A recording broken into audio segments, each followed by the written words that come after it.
आप सभी साथियों का स्वागत है आज के हमारे एक और नए वीडियो में। दोस्त मेरे, आज हम लोग पढ़ने वाले हैं इलेक्ट्रिक करंट यानी विद्युत धारा के बारे में। और ये वीडियो दोस्त यदि मैं आपके सामने ला रहा हूँ तो इसको कई पार्ट में लेके आऊँगा। जैसे दोस्त मेरे कोई एक कंसेप्ट है, उस कंसेप्ट को मैं पहले पूरी डिटेल से बताऊँगा और हर एक कंसेप्ट को अलग अलग तरीके से अलग अलग वीडियो में बताई जाएगी। ठीक है। एक चीज़ मेरे दोस्त याद रखना, जब हम लोग भी पढ़ते थे तो हमारे समझ में ये आता था कि भैया ये इलेक्ट्रॉन कैसे प्रवाहित होती है, कैसे ये विद्युत धारा उत्पन्न होती है, ये सब चीज़ें हमें मालूम नहीं थी।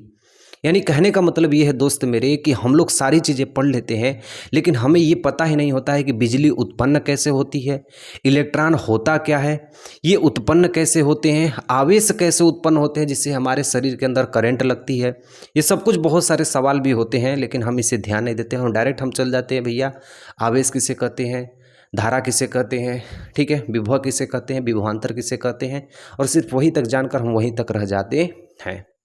तो दोस्त मेरे आज हम सारे कंसेप्ट को एक एक करके एक एक स्टेप बाय स्टेप सब चीज़ों को समझेंगे। बस आप वीडियो को पूरा लास्ट तक एकदम दोस्त मेरे बने रहना आप, ठीक है। तो कमेंट में एक थम्स अप दे देना दोस्त मेरे, ताकि मुझे भी पता चल जाए कि जो मेरे सब्सक्राइबर हैं वो एकदम बिल्कुल अच्छे हैं और अच्छे से हैं। ठीक है, ओके, कोई दिक्कत कोई परेशानी नहीं है। तो हम अपने क्लास को स्टार्ट करते हैं। ठीक है, आइए देखिए। सबसे पहले दोस्त मेरे ध्यान देना है कि विद्युत धारा को इंग्लिश में कहते हैं इलेक्ट्रिक करंट। विद्युत धारा को इंग्लिश में क्या कहते हैं? Electric current. एक चीज़ याद करना दोस्त मेरे, ये पार्ट 1 है, ठीक है। इसके बाद पार्ट 2 बनाऊंगा तो यहाँ पे पार्ट 2 लिख दूंगा, ठीक है। अच्छा, विद्युत धारा कहते किसे हैं? तो एक ही बात समझना दोस्त मेरे, flow of electron. Flow of electron यानी कहने का मतलब है कि इलेक्ट्रॉन का बहना ही विद्युत धारा कहलाती है। लेकिन आपको समझना है कि ये इलेक्ट्रॉन क्या होता है, इलेक्ट्रॉन आया कहाँ से है। तो इलेक्ट्रॉन को जानने के लिए आपको जानना होगा परमाणु। तो बोलेंगे भैया परमाणु क्या होता है? तो परमाणु को जानने से पहले आपको जानना होगा अणु। तो बोलेंगे भैया अणु क्या होते हैं? अणु को जानने से पहले आपको जानना होगा तत्व, और तत्व को जानने से पहले आपको जानना होगा यौगिक, और यौगिक को जानने से पहले आपको जानना होगा पदार्थ। है केमिस्ट्री का पार्ट है लेकिन दोस्तों आपको समझना पड़ेगा कैसे। सबसे पहले आपको पढ़ना होगा भैया पदार्थ, और पदार्थ को इंग्लिश में मैटर या सब्सटेंस के नाम से जानते हैं, ठीक है। पदार्थ से छोटा होता है भैया यौगिक। पदार्थ से छोटा क्या होता है भैया? यौगिक। और यौगिक को हम कहते हैं कंपाउंड।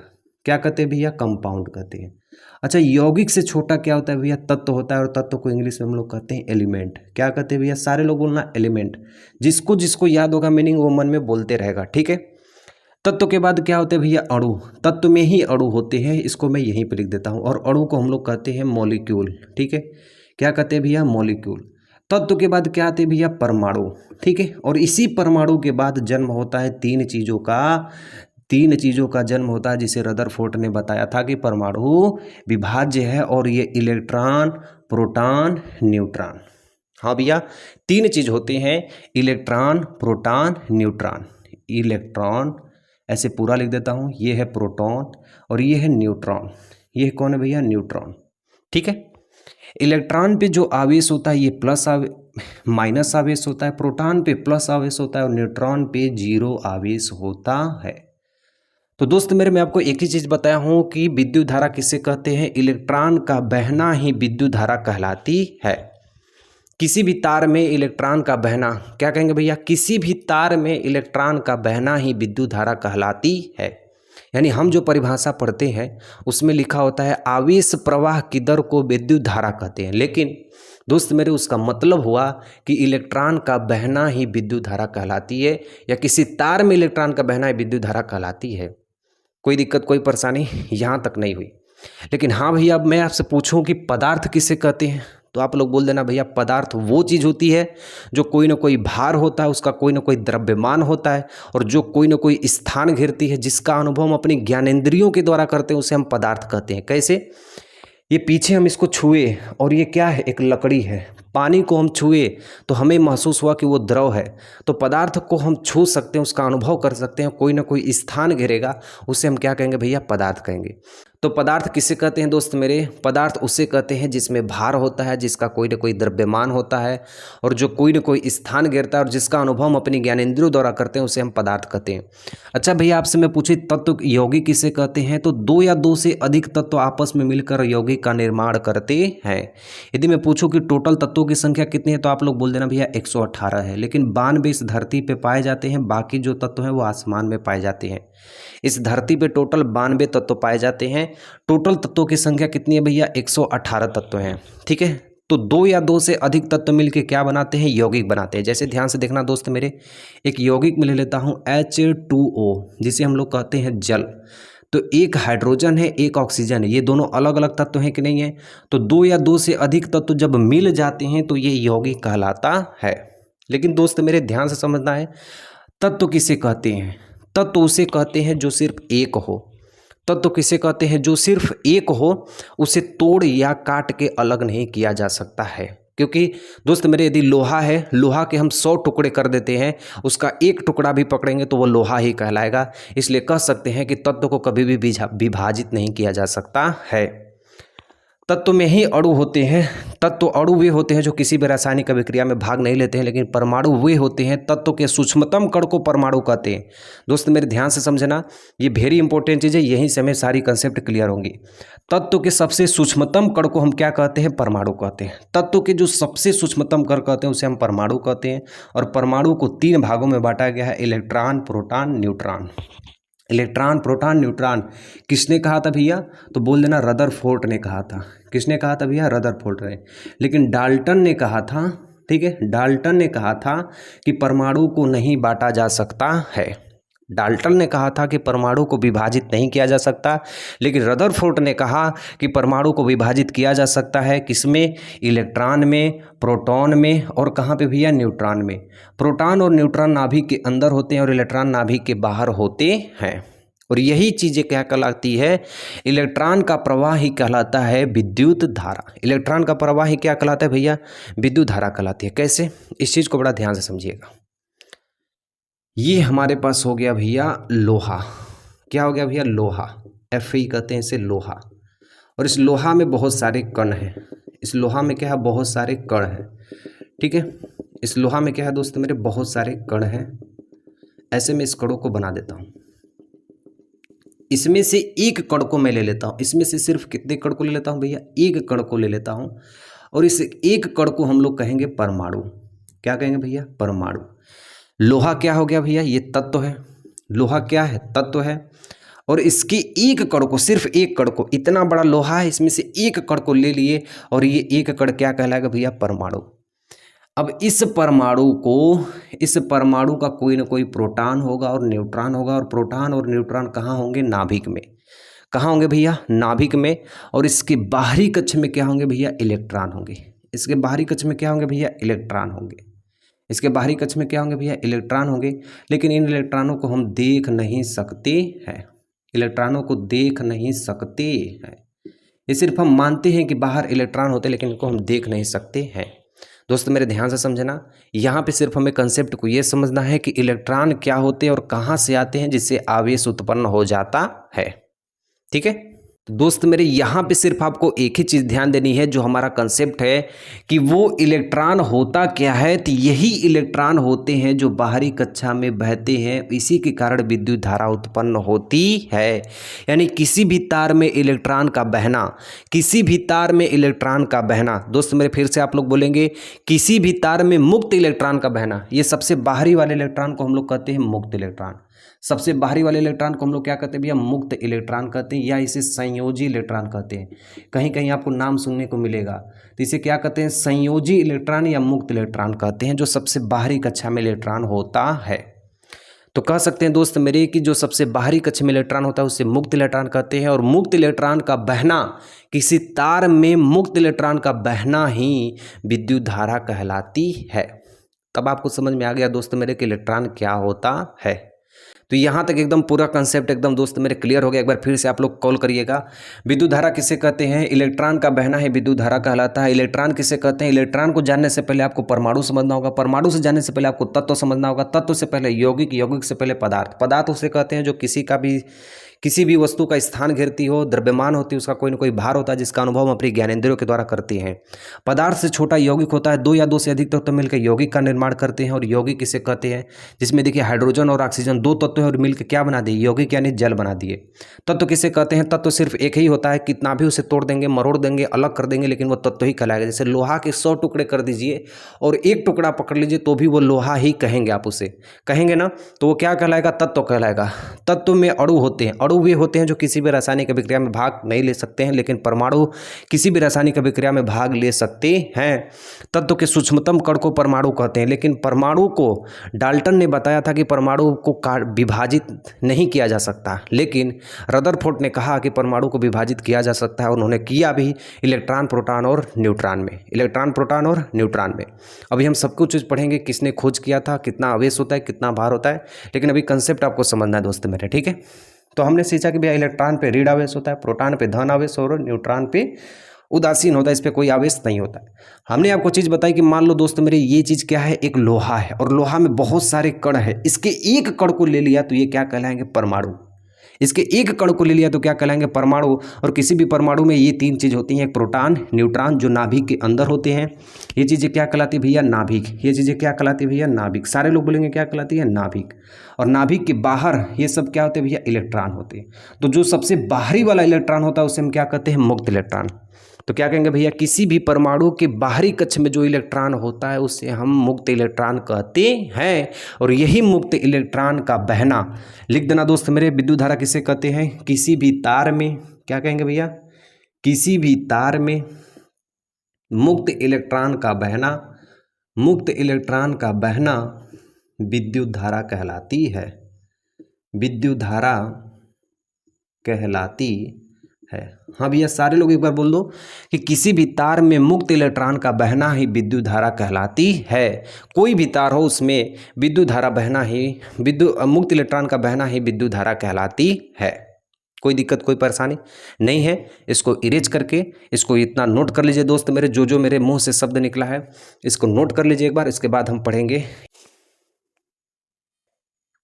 ठीक है। यहाँ तक हो गया दोस्त मेरे। अब इसके बाद हमको समझना है कि कैसे किसी भी इलेक्ट्रॉन को बनाया जाता है और कितना कितना मान होते हैं, ठीक है। ये जो चीज़ है इलेक्ट्रॉन, प्रोटॉन और न्यूट्रॉन, इन तीनों को हम प्रकृति के मूल कण कहते हैं। इन तीनों को हम क्या कहते हैं भैया? प्रकृति के मूल कण के नाम से जानते हैं। प्रकृति के मूल कण कौन कौन से हैं? तो सारे लोग बोल देंगे भैया कौन कौन है, आप लोग बता देना। इलेक्ट्रॉन है, प्रोटॉन है, न्यूट्रॉन है, ये प्रकृति के मूल कण होते हैं। तो भैया मैं यहाँ पे लिख देता हूँ इलेक्ट्रॉन, ठीक है। क्या लिख देता हूँ भैया? इलेक्ट्रॉन। यहाँ पे लिख देता हूँ प्रोटॉन। क्या लिख देता हूँ भैया? प्रोटॉन। और यहाँ पे लिख देता हूँ न्यूट्रॉन। क्या लिख देता हूँ भैया? न्यूट्रॉन, ठीक है। न्यूट्रॉन को कैपिटल एन से, प्रोटॉन को कैपिटल पी से और इलेक्ट्रॉन को स्मॉल ई से प्रदर्शित करते हैं।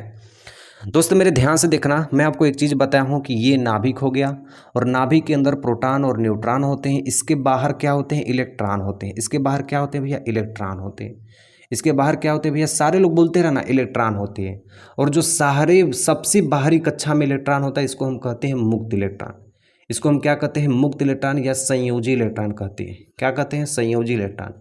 इस इलेक्ट्रॉन को देखा नहीं जा सकता, देखा नहीं जा सकता। किसी भी इलेक्ट्रॉन को नहीं देखा जा सकता, ना ही प्रोटॉन और न्यूट्रॉन और इलेक्ट्रॉन को। जैसे जैसे हम नाभिक के बाहर जाते हैं इसकी ऊर्जा क्या होती है? बढ़ती है। ऊर्जा क्या होती है? बढ़ती है। क्या होती है भैया? ऊर्जा बढ़ती है। ध्यान से देखना, इलेक्ट्रॉन पे जो आवेश होता है, यहाँ पे हम लिख देते हैं आवेश। तो इलेक्ट्रॉन पे जो आवेश होता है वो भैया क्या होता है? धन आवेश, ऋण आवेश होता है। प्रोटॉन पे कैसा आवेश होता है? धन आवेश। न्यूट्रॉन पे आवेश होता है शून्य आवेश, ठीक है। यहाँ पे खोज करता, यदि आपको नहीं याद रहेगा भैया खोज करता, तो आप एक ट्रिक याद कर लेना जो सबको पता होता है, ईटा पर नाचे नारद। नारद, ईटा पर नाचे नारद, ईटा पर नाचे नारद, 4-5 बार बोलेंगे दोस्त मेरे, इसको आपको समझ में आ जाएगा। ईटा पर नाचे नारद, ईटा पर नाचे नारद, यानी ई का मतलब हो गया इलेक्ट्रॉन, ट का मतलब हो गया जे थॉम्सन, जे थॉम्सन या थॉम्सन के नाम से जानते हैं, जे थॉम्सन, ठीक है। पर का मतलब हो गया प्रोटॉन, र का मतलब हो गया रदरफोर्ड। प्रोटॉन की खोज किसने की थी? प्रोटॉन को प्लस, न्यूट्रॉन का आवेश 0, इलेक्ट्रॉन का आवेश -। प्रोटॉन, प्रोटॉन का किसने किया था भैया? रदरफोर्ड ने। किसने किया था भैया? सारे लोग बोलना रदरफोर्ड ने। और न का मतलब हो गया भैया न्यूट्रॉन, और च का मतलब हो गया भैया जेम्स चैडविक। किसने किया था भैया? जेम्स चैडविक ने। किसने किया था भैया? जेम्स चैडविक ने। ध्यान से सुनना है भैया। ई का मतलब हो गया इलेक्ट्रॉन, ट का मतलब हो गया जे थॉमसन, प का मतलब हो गया भैया प्रोटॉन, र का मतलब हो गया भैया रदरफोर्ड, न का मतलब हो गया भैया न्यूट्रॉन, च का मतलब हो गया भैया चैडविक, और ये नारद का मतलब क्या हुआ भैया? तो न का मतलब हो गया नाभिक, और नाभिक की खोज किसने की थी भैया? रद का मतलब हो गया रदरफोर्ड। किसने किया था भैया? रदरफोर्ड ने किया था। तो यहाँ तक कोई भी कंसेप्ट दिक्कत हुआ भैया? कोई भी दिक्कत नहीं हुआ, ठीक है। अब हम बात करेंगे भैया आवेश कितना होता है। तो इलेक्ट्रॉन पे आवेश कितना होता है भैया? सारे लोग बोलना, ये सबको पता होता है, -1.6×10⁻⁻19 कूलाम। अच्छा भैया प्रोटॉन पे कितना होता है? +1.6×10⁻19 कूलाम। अच्छा भैया न्यूट्रॉन पे कितना आवेश होता है? 0 होता है, ठीक है। इलेक्ट्रॉन का भार कितना होता है भैया? सारे लोग बोलते रहना भैया, 9.1 × 10⁻³ की ग्रा होता है, ठीक है। प्रोटॉन पे भार कितना होता है भैया? 1.67 × 10⁻27 की ग्रा होता है, ठीक है। और इससे थोड़ा सा कम होता है 1.66 × 10⁻27 की ग्रा। ये किस पे भार होता है भैया? न्यूट्रॉन पे। इज वेरी वेरी इंपॉर्टेंट दोस्त मेरे, इसको पहले नोट कर लेना कहीं पे भी, ये बहुत इंपॉर्टेंट है, ठीक है। क्या करना है भैया? इलेक्ट्रॉन पे कौन सा आवेश होता है? ऋण आवेश। प्रोटॉन पे धन आवेश। न्यूट्रॉन पे कोई आवेश नहीं होता है, ठीक है। इलेक्ट्रॉन का जो भार होता है, एक इलेक्ट्रॉन का भार होता है 9.1 × 10⁻31 की ग्रा। एक प्रोटॉन का भार होता है 1.67 × 10⁻27 की ग्रा। और एक न्यूट्रॉन का भार होता है 1.66 × 10⁻27 की ग्रा, ठीक है। इलेक्ट्रॉन पे जो आवेश होता है 1.6 × 10⁻19 कूलाम। प्रोटॉन पे जो आवेश होता है 1.6 × 10⁻19 कूलाम, लेकिन ये प्लस में और ये माइनस में, और न्यूट्रॉन पे कोई भी आवेश नहीं होता है। इज ए वेरी इंपॉर्टेंट, ये सबसे पहले आपको नोट करना है दोस्तों मेरे, सबसे पहले इसे नोट कर लो, ठीक है।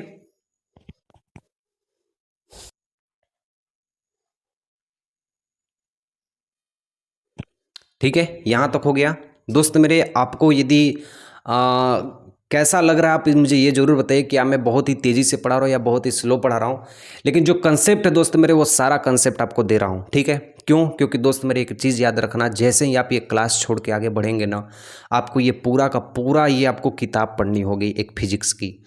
हमारे इस वाले चैप्टर में आपको एक चैप्टर दिया है, लेकिन जैसे ही क्लास 11th और 12th में जाएंगे आपको ये पूरी बुक पढ़नी पड़ती है, ठीक है। तो दोस्त मेरे आपको वो सारी जानकारियाँ दूंगा जो मैं जानता हूँ और जो कंसेप्ट होते हैं। कोई दिक्कत कोई परेशानी नहीं है, एक एक चीज़ को एक एक कंसेप्ट को बड़ा ध्यान से समझना, ठीक है। ओके, आगे देखो दोस्त मेरे, यहाँ तक हो गया, इसको मैं इरेज कर देता हूँ, ठीक है।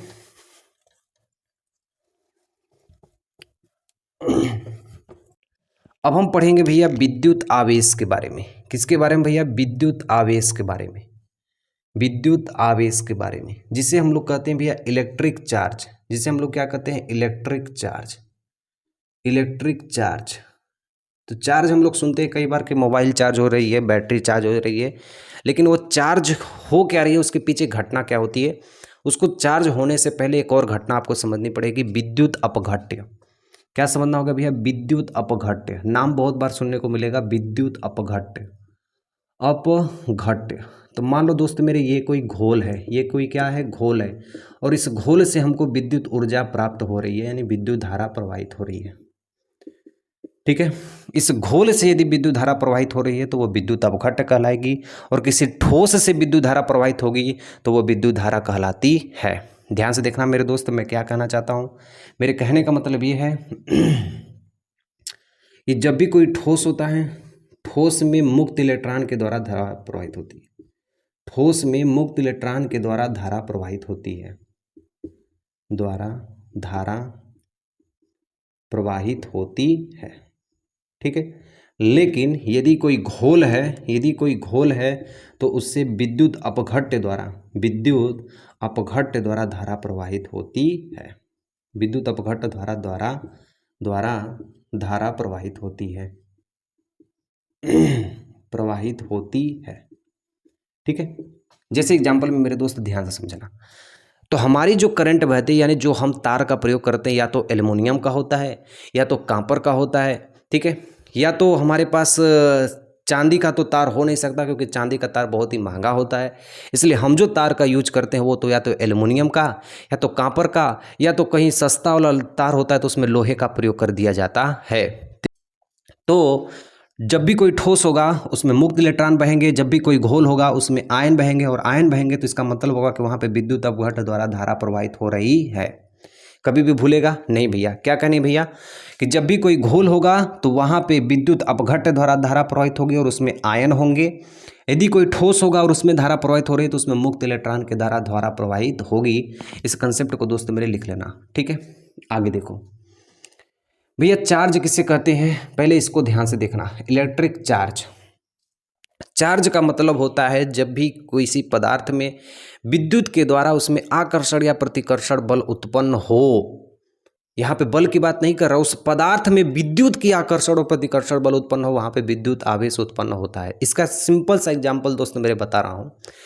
जैसे हम लोग बैलून लेते हैं और बैलून को लेके खूब बाल में रगड़ते हैं, ठीक है, और बाल में रगड़ने के बाद अपने हाथों में ऐसे चिपकाते हैं तो देखते हैं कि जो रोवें होती हैं ये चिपकने लगती हैं। या कभी हम लोग क्या करते हैं, पेन को ले लेते हैं और खूब ऐसे ऐसे खूब रगड़ते हैं, और उसको कभी कापी पे रख के या किसी भी धूल को रख के जब हम मिलाते हैं तो देखते हैं उसमें धूल के कण क्या होते हैं, सट जाते हैं।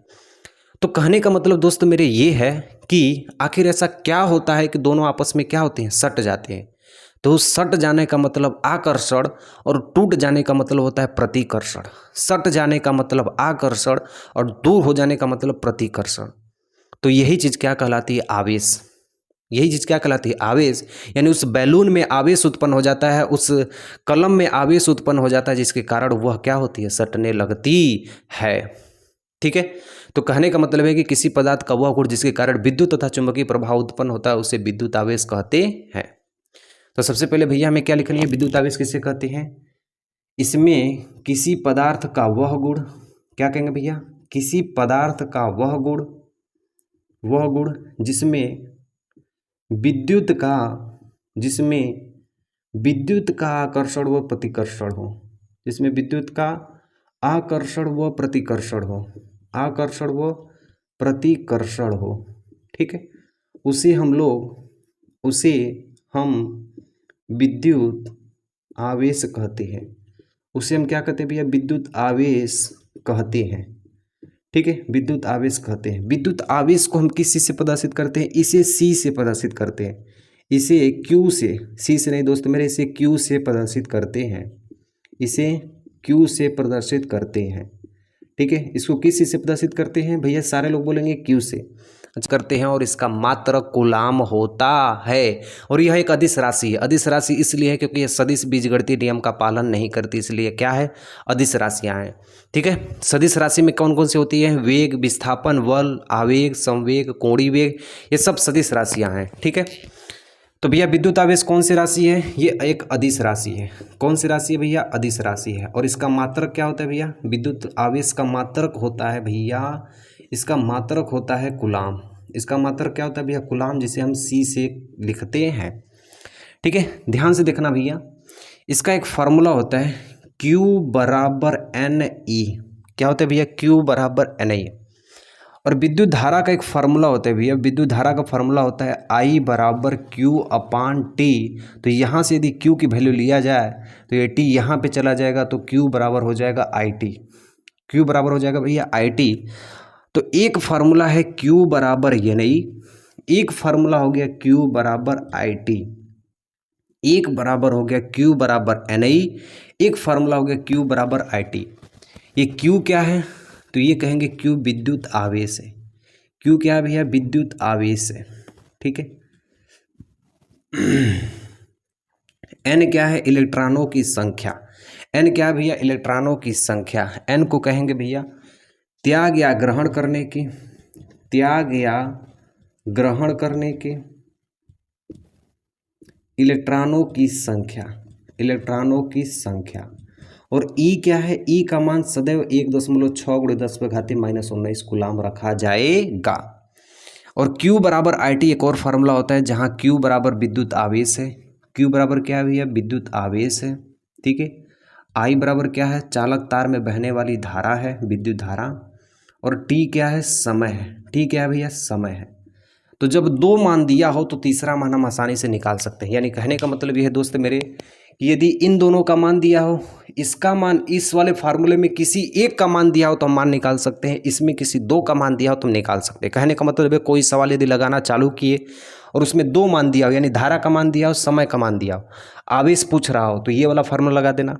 यदि आपसे कह दिया कि आवेश का मान दिया है, समय का मान दिया है, धारा का मान पूछ रहा है, तो भी ये वाला फार्मूला, यानी कोई दो मान दिया है, तीसरा मान पूछ रहा है, तो ये वाला फार्मूला लगा सकते हैं।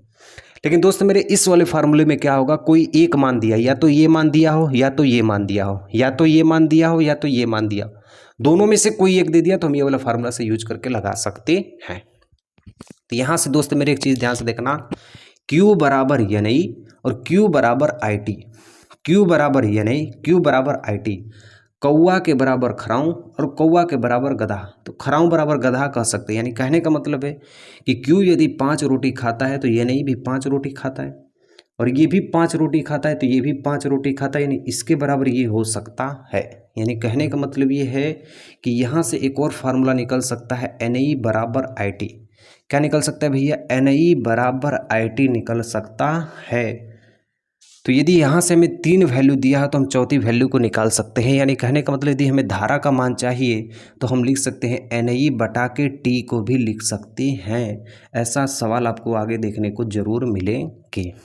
कोई दिक्कत कोई परेशानी नहीं है दोस्तों मेरे। एक एक चीज़ को समझना, ये लेवल आप ही का है, कोई भी इसमें अलग से नहीं बताया जा रहा, सिर्फ आपको एक एक कंसेप्ट को ध्यान से देखना है, ठीक है।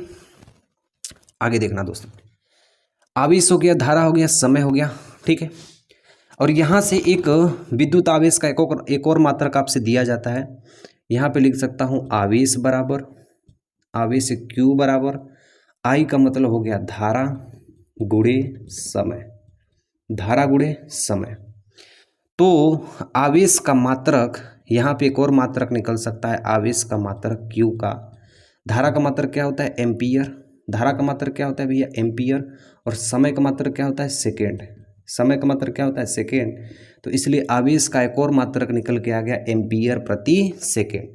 तो आवेश के टोटल मात्रक कितने हो गए, आवेश के मात्रक हो गए टोटल 2। एक तो हो गया कूलाम, एक तो हो गया भैया कहीं लिखा होगा आपको क्या, कूलाम्ब, या आपको दे दिया एम्पियर प्रति सेकेंड, एम्पियर सेकेंड ऐसे दिया होगा, एम्पियर सेकेंड।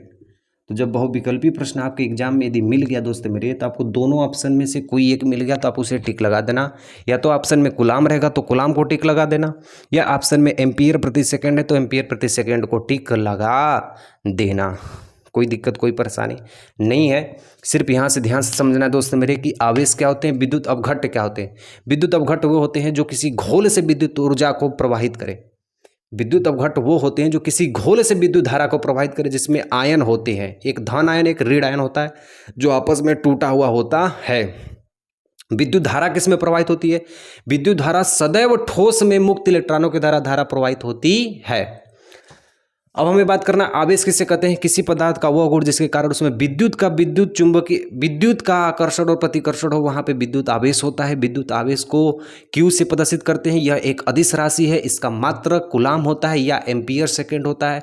और यहाँ पे मैंने आपको बताया फार्मूला Q बराबर NI और Q बराबर IT। ये वाला फार्मूला कहाँ से आया, क्योंकि धारा का फार्मूला होता है IQ बराबर T, धारा का फार्मूला होता है Q बराबर T। तो इसलिए Q का मान यदि चाहिए तो T को हम यहाँ पे गुणा कर देंगे, इसलिए Q का मान आ गया IT। तो Q बराबर ये नहीं, Q बराबर IT, Q इसके बराबर है और Q इसके बराबर है, तो ये दोनों आपस में क्या हो जाएंगे, बराबर हो जाएंगे, ठीक है दोस्त मेरे। E का मान सदैव 1.6 × 10⁻⁻19 रखना है। यदि इसमें से ये मान दिया रहेगा तो ये रख के लगा सकते हैं, और इस फार्मूले में कोई दो मान दिया है, तीसरा मान हमसे पूछेगा तो हम इसको लगा सकते हैं, लगा सकते हैं।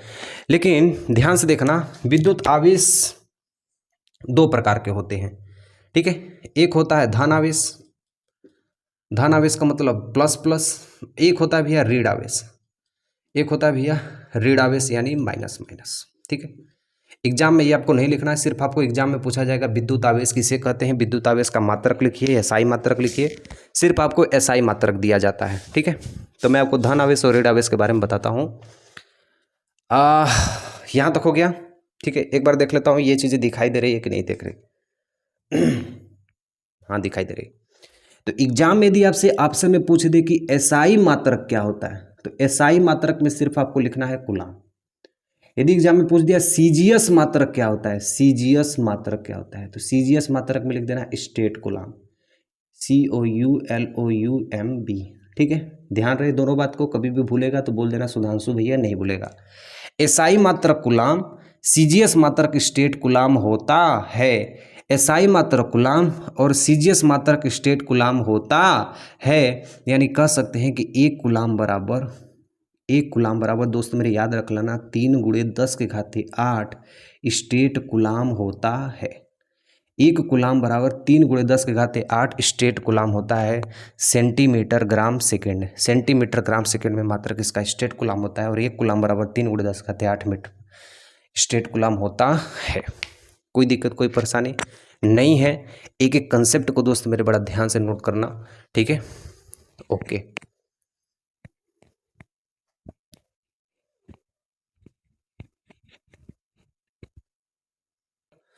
ध्यान से देखना दोस्त मेरे, मैं यहीं तक मिटाया हूँ। धनावेश किसे कहते हैं, जब इलेक्ट्रॉन की कमी होती है, इलेक्ट्रॉन की कमी होती है। और ऋणावेश किसे कहते हैं, जब इलेक्ट्रॉन की वृद्धि होती है तब। ये नोट आपको याद रखना है दोस्त मेरे, इलेक्ट्रॉन की कमी और वृद्धि क्या होती है। सबसे पहले ध्यान से देखना, में 11 नंबर पे सोडियम होता है, इसका परमाणु भार 23 होता है, ठीक है। और एक 17 नंबर पे क्लोरीन होता है, इसका परमाणु भार 35 होता है, 35.5 होता है, लेकिन हम 35 लिख रहे हैं दोस्त मेरे। यदि सोडियम का 11 परमाणु क्रमांक है तो इसको हम लिखते हैं 1s2, 2s2, 2p2, 3s1। ये हमने केमिस्ट्री में इसको पढ़ चुका है। तो कहने का मतलब ये है दोस्त मेरे कि पहला में 2 इलेक्ट्रॉन, दूसरे कक्षा में यहाँ पे 6 होगा ना, दूसरे कक्षा में कितने इलेक्ट्रॉन, 2s2, 2p6, सही है। पहला में 2 इलेक्ट्रॉन, दूसरे में कितने इलेक्ट्रॉन, 8 इलेक्ट्रॉन, और तीसरे में कितने इलेक्ट्रॉन है भैया, 1 इलेक्ट्रॉन है। यदि इसका हम स्ट्रक्चर बनाएं तो नाभिक के अंदर प्रोटॉन और न्यूट्रॉन होते हैं, और इसके बाहर क्या होते हैं भैया, इलेक्ट्रॉन होते हैं। तो पहले कक्षक में कितने इलेक्ट्रॉन है भैया, 2 इलेक्ट्रॉन है। और दूसरे कक्षक में कितने इलेक्ट्रॉन है भैया, 8 इलेक्ट्रॉन है। 1 2 3 4 5 6 7 8। और तीसरे कक्षक में कितने इलेक्ट्रॉन है भैया, 1 इलेक्ट्रॉन है। तीसरे कक्षक में कितने इलेक्ट्रॉन है, 1 इलेक्ट्रॉन है। तो बाहर वाला इलेक्ट्रॉन कितना है, 1 है। और इसको पूर्ण होने के लिए कितना चाहिए, 2। दूसरा में कितना चाहिए, 8। और तीसरा में भी पूर्ण होने के लिए कितना चाहिए होता है, 8। तो भैया यहाँ पे पूर्ण होने के लिए 8 चाहिए, लेकिन है इसके पास कितना, 1। तो या तो यह किसी से एक साथ किसी से ले ले, या तो एक अपना किसी को दे दे। दोस्त मेरे ध्यान से समझिए, या तो मैं किसी से 7 रुपया ले लूँ या 1 रुपये दे के संतुष्ट हो जाऊँ। तो कहने का मतलब है कि मैं 1 रुपया देना पसंद करूँगा। तो ये एक अपना त्याग देता है, और त्यागने के कारण सोडियम पे 1 त्यागता है तो 1 प्लस चार्ज, 2 त्यागेगा तो 2 प्लस चार्ज, 3 त्यागेगा तो 3 प्लस चार्ज, और इसी प्लस को कहते हैं संयोजकता। इसी को क्या कहते हैं, संयोजकता। संयोग करने की क्षमता को संयोजकता कहते हैं। अब भैया 17 क्लोरीन पे बना के आप लोग दिखा देना। तो कहोगे भैया पहले कक्षक में डायरेक्ट में बना, पहले में 2 होगा, दूसरे में 8 होगा, तीसरे में 7 होगा, टोटल 17 हो जाएंगे, ठीक है। इसका बना के यदि हम देखेंगे भैया, तो पहले नाभिक में प्रोटॉन और न्यूट्रॉन होंगे। इसके दूसरे कक्षक में कितने इलेक्ट्रॉन, 2 इलेक्ट्रॉन। तीसरे वाले में कितने होंगे, 8, 5 6 7 8 होंगे। और तीसरे वाले में कितने होंगे भैया, 7 होंगे। कितने होंगे भैया, 7। 1 2 3 4 5 6 7 हो गए। तो मैंने बोला है भैया कि पहले में 2 इलेक्ट्रॉन पूरा है, दूसरे में 8 इलेक्ट्रॉन चाहिए, 8 भी पूरा है। तीसरे में 8 चाहिए, लेकिन है कितना इसके पास, 7 है। कितना है भैया, 7 है। तो जब इसके पास 7 है और चाहिए इसको कितना, 8, तो या तो यह 1 किसी से ले ले, या तो 7 अपना किसी को दे दे। तो 1 लेना बढ़िया है। तो जब ये 1 इलेक्ट्रॉन लेता है तो क्लोरीन पे 1 माइनस हो जाता है। यानी कहने का मतलब है कि इलेक्ट्रॉन यदि देगा तो प्लस, इलेक्ट्रॉन यदि लेगा तो दोस्त मेरे माइनस। दुनिया का कोई भी कंसेप्ट लगा लेना दोस्त मेरे, इससे आसान और कुछ भी नहीं हो सकता प्लस माइनस में। किस में हो सकता है भैया, प्लस माइनस में। कहने का मतलब है कि इलेक्ट्रॉनिक्स विन्यास निकालना सीखिए। 1 इलेक्ट्रॉन देगा तो 1 प्लस, 2 इलेक्ट्रॉन देगा तो 2 प्लस, 3 इलेक्ट्रॉन देगा तो 3 प्लस, 4 इलेक्ट्रॉन देने की नौबत नहीं आती है, वो सिर्फ कार्बन में होता है। क्लोरीन में 1 इलेक्ट्रॉन लिया गया है क्योंकि इसके बाहरी कक्ष में 8 इलेक्ट्रॉन चाहिए और है कितना 7, इसलिए इसमें बाहरी इलेक्ट्रॉन में 1 इलेक्ट्रॉन की कमी हुई है, इस कारण इससे 1 इलेक्ट्रॉन की चाहिए और जब चाहिए तो इस पर क्या हो जाएगा माइनस। अरे ले लेगा तो कर्जा और दे लेगा तो मुक्त हो जाएगा। तो किसी को दे दिया तो समझो इसके पास ज़्यादा था इसलिए इसके पास धन आवेश हो गया और इसके पास क्या हो गया ऋण आवेश हो गया। तो यही कहने का मतलब है जब इलेक्ट्रॉन की कमी होती है तो वहाँ पे धन आवेश, इलेक्ट्रॉन की कमी होती है। मान लो इसके पास इलेक्ट्रॉन की क्या है कमी हुई है और इसके पास क्या है इलेक्ट्रॉन की वृद्धि हुई है, मतलब इसका इलेक्ट्रॉन निकल गया तो इसका इलेक्ट्रॉन कम हो गया और इसका इलेक्ट्रॉन जुड़ गया तो इसके इलेक्ट्रॉन में क्या हो गई वृद्धि हो गई। तो यही कहता है ऋण आवेश, यही कहलाता है धन आवेश। तो आवेश कितने प्रकार के, टोटल 2 प्रकार के होते हैं, ठीक है। और इसके बाद की जो दोस्त मेरे क्लास आएगी उसमें हम पढ़ेंगे आवेश, विभव, विभवांतर। कोई दिक्कत कोई परेशानी दोस्त मेरे नहीं होने दूंगा, सारी क्लास को पूरी अच्छी तरीके से बताऊंगा क्योंकि दोस्त मेरे ये तो एग्जाम आपका पूरा बढ़िया नंबर से निकलवा दूंगा क्योंकि इतना जो आज मैं पढ़ा हूँ इसमें सबसे इंपॉर्टेंट चीज़ है ये विद्युत आवेश, यही विद्युत आवेश बस आपका दिया जाता है, ठीक है। तुम्हारा जितना भी नंबर होगा दोस्त मेरे वो सारा बनवा दूंगा और उसके बाद जो भी कंसेप्ट है इस कंसेप्ट को पूरा नोट कर लेना दोस्त मेरे, ये सब कुछ कंसेप्ट आपको बहुत यूजफुल होने वाली है आगे की कक्षाओं में, ठीक है। तो कल से हम स्टार्ट करेंगे, कल इसके बाद जो पार्ट वीडियो 2 बनाई जाएगी उसमें हम पढ़ेंगे विद्युत धारा, विद्युत विभवांतर, विद्युत विभव और हो सकता है विद्युत प्रतिरोध भी उसी में हम ले भी देंगे, ठीक है। तो सेवा समाप्त।